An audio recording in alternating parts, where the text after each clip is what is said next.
We thank God for our network. It's a lot. All right. So I apologize for that. We'll just have to find a way to merge these videos. Okay. So I'll continue from where that other life ended. So let's talk quickly about stress, because stress is quieter than we think. Sometimes most people think stress has a dramatic count. It doesn't. Most people think stress will tell you that you are stressed. It doesn't.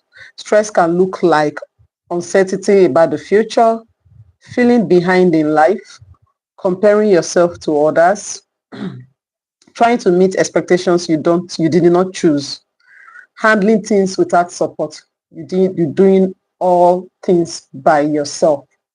You know, you're a student, you are a worker, you have siblings you have to care for, you have assignments, no support, all right? So welcome back. Yes, I can see you. Stress can look like that, all right? Uncertainty about the future. That's constant worry in your heart about what is the future going to hold for us, all right? Feeling behind in life. Most times, I always say here, don't compare yourself with others, okay? Don't compare, but you find yourself in that loop of feeling life has left you. These don't look like emergencies. Trying to meet expectations that sometimes you didn't even choose.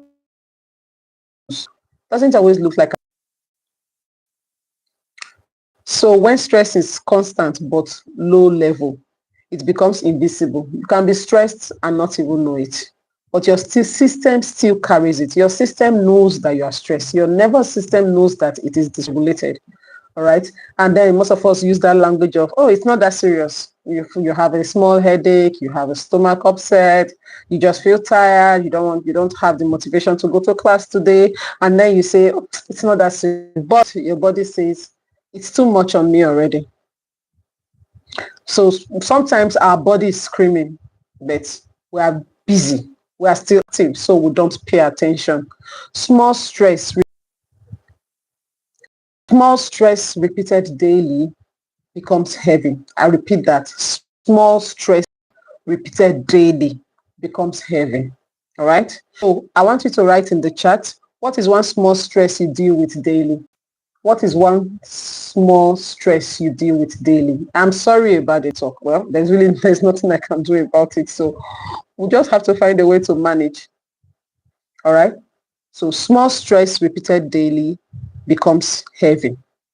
And I asked, what is that stress that you deal with daily? For me, I think it's daily stress for me is driving.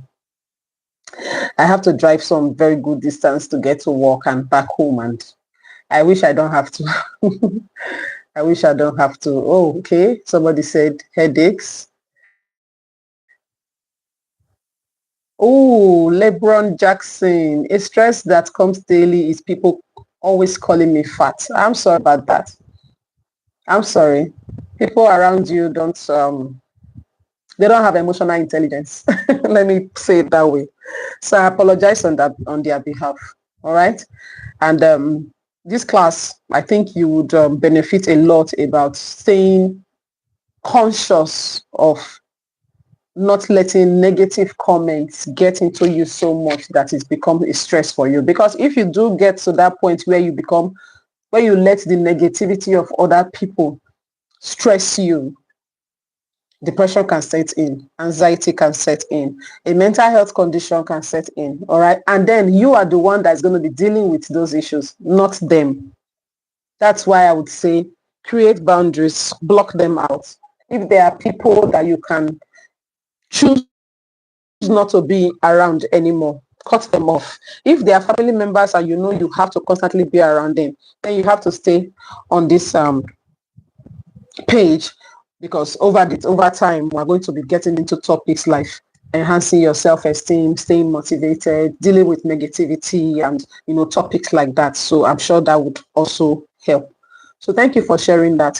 All right, but don't let negativity get into you to the point that it breaks you down. So what's that stress that you deal with daily?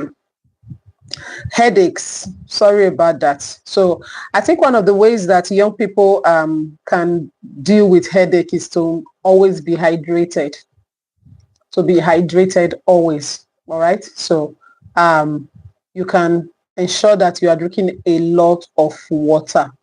All right. And then minimize your tension, your need to please everybody, your need to do everything right.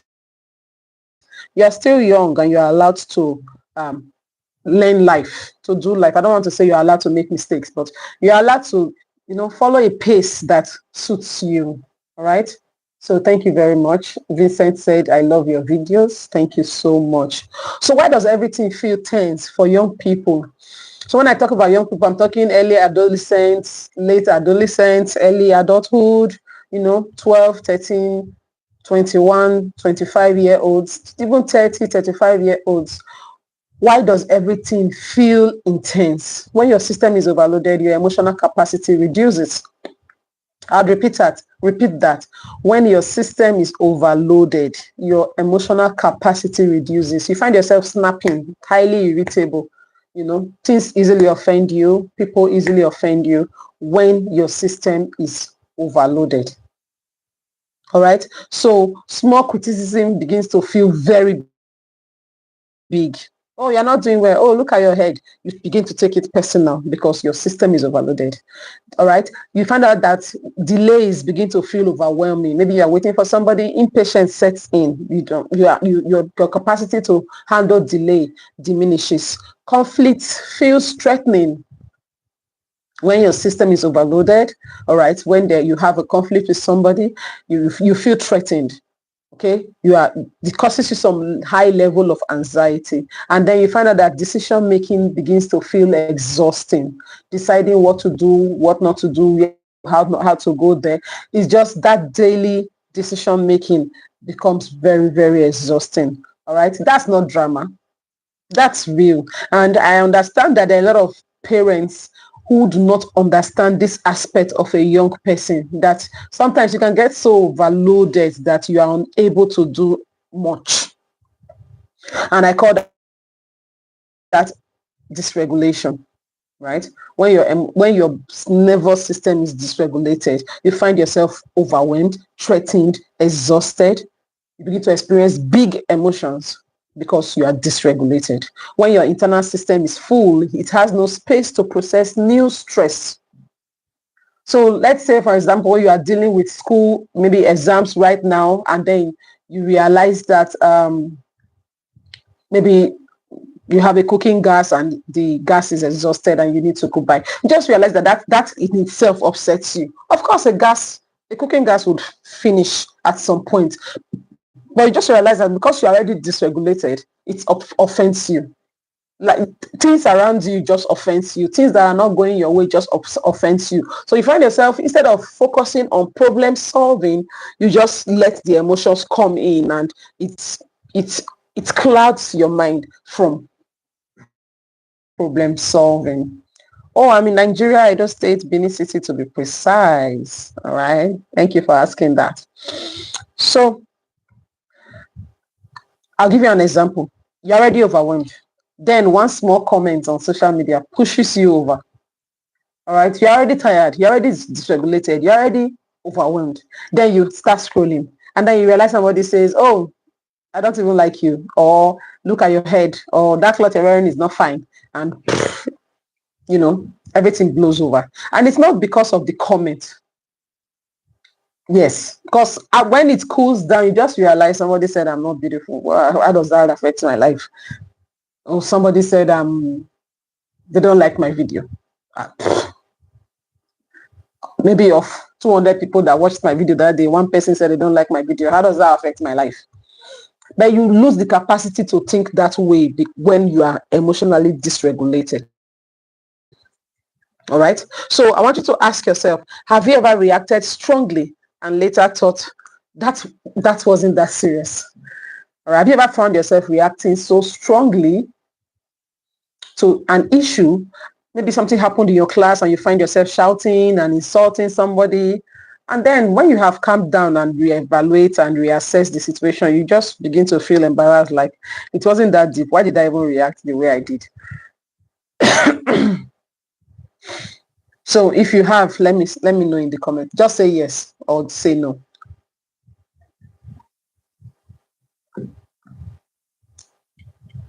If you have found yourself ever reacting so strongly and later you thought, that wasn't so serious, why did I react that way? I have. All right, I have a number of times. Oh yes, thank you very much. Faith says yes. I have. All right, and learning emotional regulation, learning grounding techniques has helped me regulate myself such that I think before I act. Most times a dysregulated nervous system acts before they think. So you find yourself reacting to issues, and then when you go back to your room, you become embarrassed. Like, why did I have to react that way? So that it happens. That's not you being a baby or you being insensitive. That's you being overloaded. All right. So if this is helping you understand yourself better, please go ahead and subscribe. And you can also share this live with friends and family members. All right. So we all have to do this work together. Faye Norman says, I used to. I'm glad you don't anymore. I used to also, but I don't anymore, because one of the biggest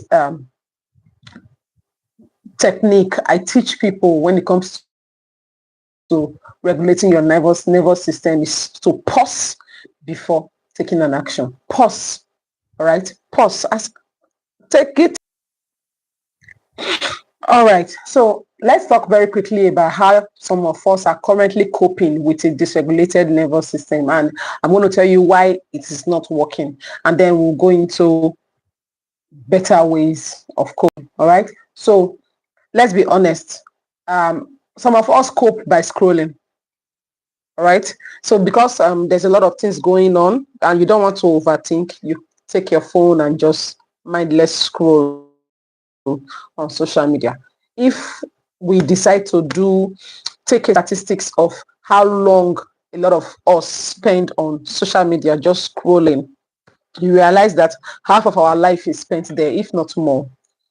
Okay. So you find out that if they put it together, you would have spent like 8, 12 hours on social media just scrolling mindlessly, because sometimes it's a coping mechanism for some. They don't want to have to deal with the current stressors around them, so they just stay on their phone. It feels like a release, but it is a dysfunctional coping mechanism. Okay, for many of us, stay busy to avoid feeling the emotion of exhaustion.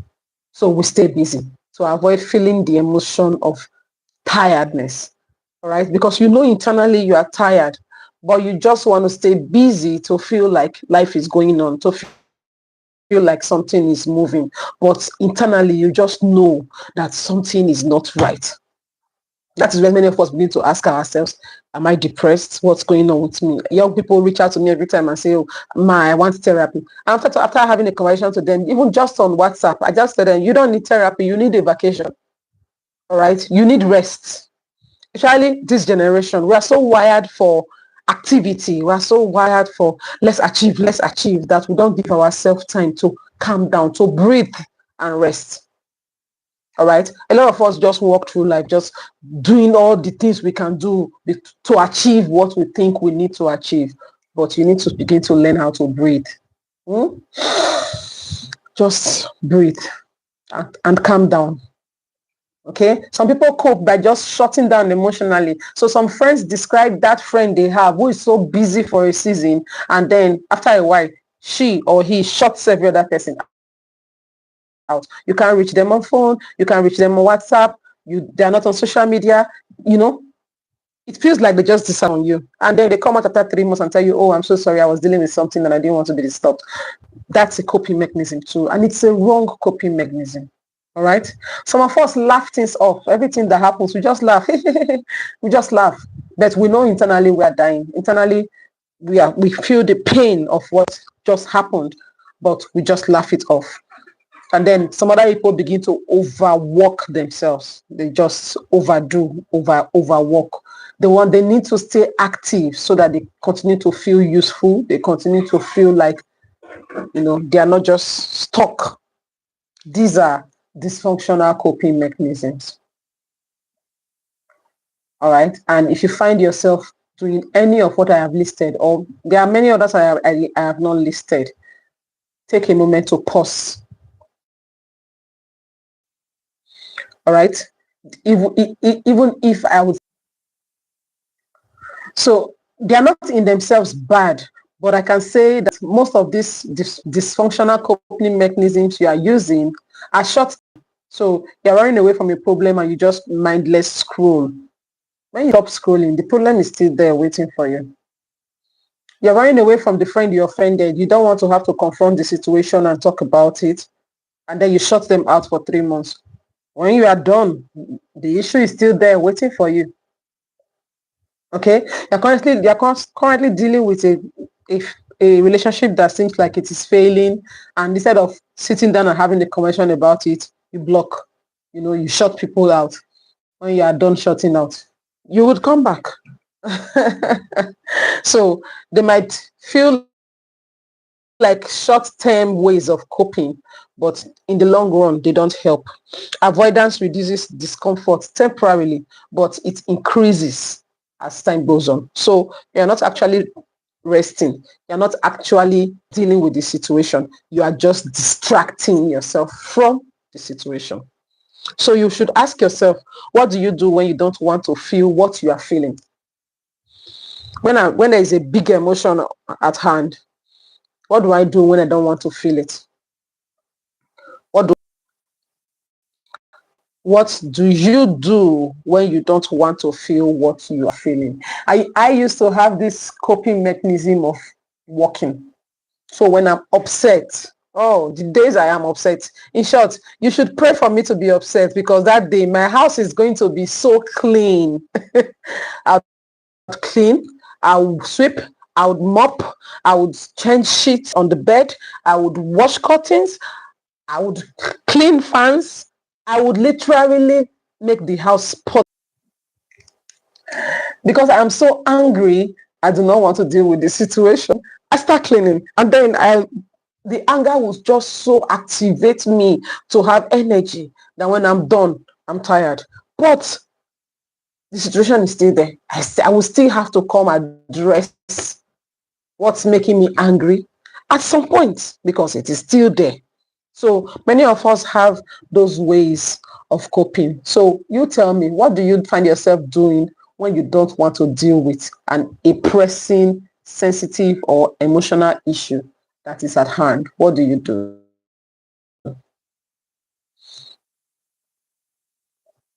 If you are just joining us, welcome. Feel free to share the link to family members, friends.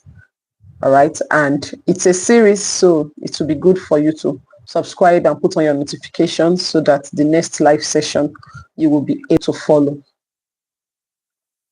All right. So let's talk about something I call the 3-minute reset.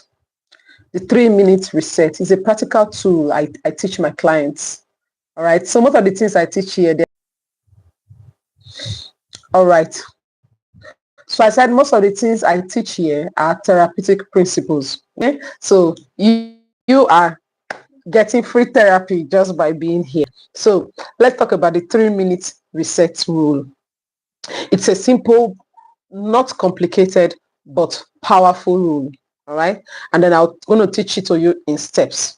The 3-minute reset rule. If you have a pen and a paper, this is a good time to begin to jot down. Welcome back. So step 1 is to pause the input. What I mean pause the input is put your phone down. Turn away from stimulation. We are already too stimulated. So find moments in your day where you put your phone down. Moments in the day when you put your phone down so that your stimulation can reduce. This generation is overstimulated. constantly on the internet, constantly scrolling, constantly comparing themselves with others, constantly taking in negative comments, constantly seeing the bad news around us. You are overstimulated. It will cause you exhaustion. So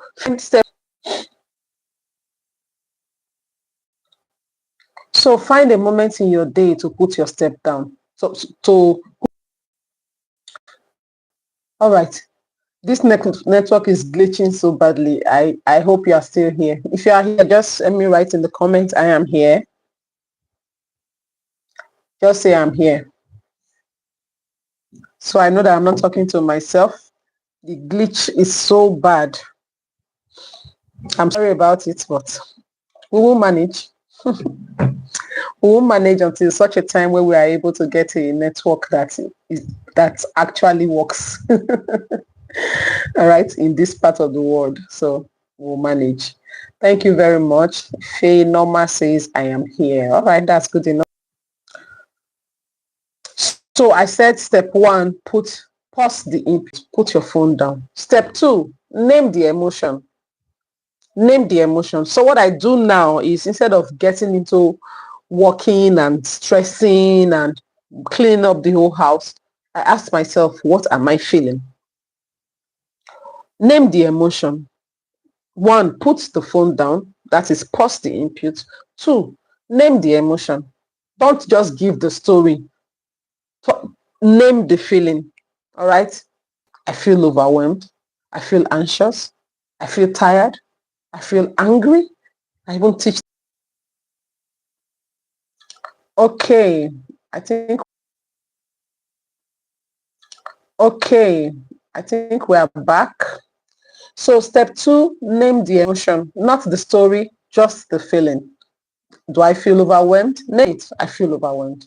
Do I feel anxious? Tell yourself, I feel anxious. What is the emotion I'm feeling right now? Many of us do not stop to think about the emotion we are feeling. We just display our feeling. We just display the emotion. We just react. We move along with the emotion. So take a moment to ask yourself, what am I feeling? Step 3, welcome back. Today is the day. Oh my God.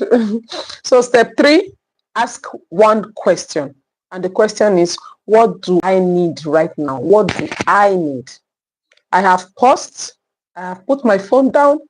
I have named in the emotion. Now that I know that the emotion I'm having is anger,